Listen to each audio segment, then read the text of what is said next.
Hey, good morning, guys. So, just taping my book. It's kind of a little habit that I have.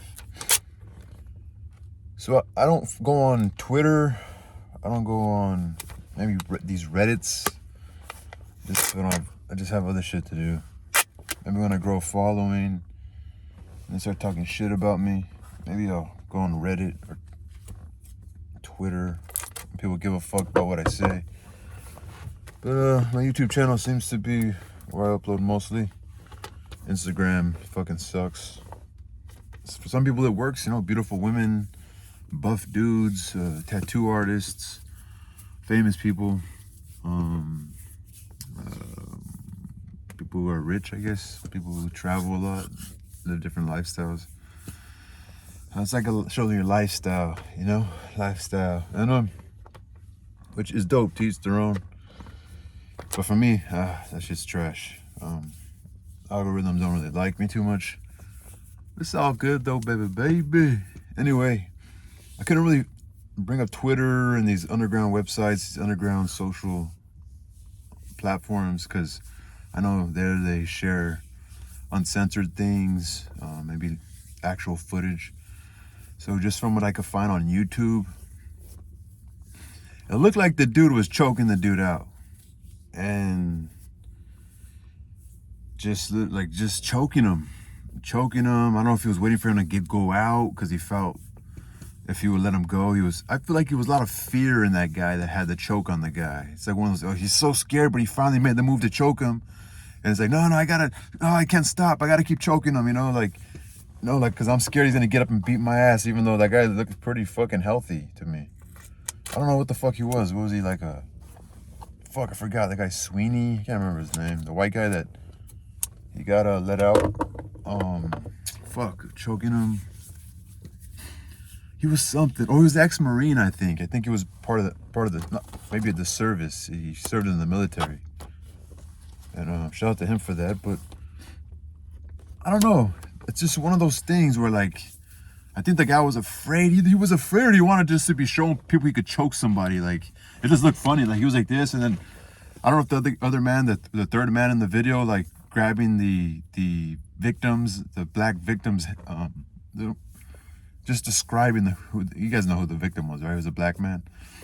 He was like grabbing his arm. I don't know if he's trying to like pull him off or see if he was passed out, or again, there was no audio to the video. But it's almost one of those things where someone on the bus has to like do something like, hey, let him go. We'll hold on to him, We'll hold on to him. Get up, go over there. We'll hold on to him, Again, that guy, like, I don't know if his name's Sweeney, Levy, something with 2 E's in his name. The guy the guy who's innocent now. He didn't get convicted of any sort of crime.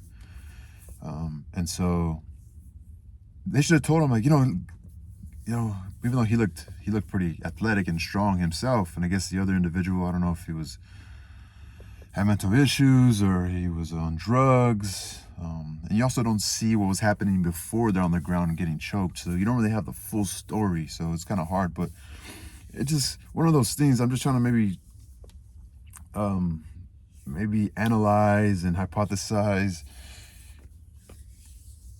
There was nobody stepped in and nobody was thinking. Everybody was kind of afraid or like just watching, or like, again, one of those things where, hey, let him go. I'll hold him down. I'll try to calm him down. You go. I know you're like either afraid or you're trying to be like a bully, like holding him by the neck, And so I don't know. I just feel like there was a little too excessive, a little bit. It's like you just choke. Like, dude, you should have talked to the guy, like, or maybe grab his arms and like, are you good? Are you good? Like in your head, are you deciding like, is there either so much because the way like trauma works, or like maybe a traumatic situation that's acute, like that's happening in the moment, and you're in your brain, you have like this the fear could actually affect that part of your brain that doesn't allow you to speak. Like you're just stuck in shock, like, or you can't move, that's sort of part of your brain that, I want to say the emotional side of your brain, maybe the amygdala part of your brain. What do they call that part of the brain? They call it the reptilian part of your brain. I think that's what they call it. It's just, either that or you made a decision to choke the guy out. Like, I'm gonna choke him out. He's just gonna pass out. It's like MMA. He'll get up, you know. But no, what if he passed out and you're still holding on to his neck for about a minute, you know? This is not the MMA. Maybe the guy didn't fucking tap out or whatever. Like, again, this guy's in the military, so maybe he's like more of a physical guy. We don't know if he's done some jiu-jitsu kind of training, or he's like a UFC MMA enthusiast, or he, like me, shadow boxes on the side, or so it's either he was just so afraid to let go because he's afraid the guy's gonna get up and beat his ass. You know, these are thoughts in your head, but fueled by your body, the fight or flight feeling in your body, right? The nervous system kicking off, and it's either that or he decided, I'm just gonna choke him out till he passes out. Like you don't hold on that long without thinking a certain, like, without making a decision, you know. So I could see people being upset. I hate that I guess it was like this dude from New York. He's a Black Lives Matter, one of the leaders of, I guess, a certain group within the whole BLM movement. It just is sad because it's like, oh, because he's black, you know, because he was a black man and there's a white guy choking him. He didn't get nothing wrong with him. And it's like, it's sad. It's a sad situation, but am I like, rest in peace to that dude that was killed, and condolences to his family. But am I thinking like, oh, is this trying to be like another George Floyd? Was this thing a setup? You know what I mean? Like, I don't know. It just, and then they had pictures of the guy like out there. I went to a bar because he got found innocent. And again, like, just because the history of America, we see it from a point of view like it's okay because that's you know, that's a sociological theory where it's like, it's context, right? They're the power group. The white man's the power group, so we could look up and say, oh, is this just a white man? Just because he's white. You know, screw them, and they shouldn't be out there celebrating. But again, that's somebody's life, and they were found innocent, and so maybe he was called to go have a few drinks for his innocence and for his freedom. Maybe he shouldn't have done that. It just makes it kind of worse. I don't know. It's just sad it has to be like a black and white thing. But again, I don't know. I just think it was a little excessive, or it was excessive. The guy ended up dying. I think there has to be some intelligence. Like, people need to talk, educate more. You know, we need to have more education. Like, the media should do a 5-minute segment. Like, hey, okay, this is what should have happened. It would have been better. This is how it would have been avoided if, you know, if some of the patrons or some of the bystanders, like, watching, if they would have just been like, hey, let him go, dude, let him go, dude, let him go, I'll hold on to him, bro, you're gonna kill him, bro.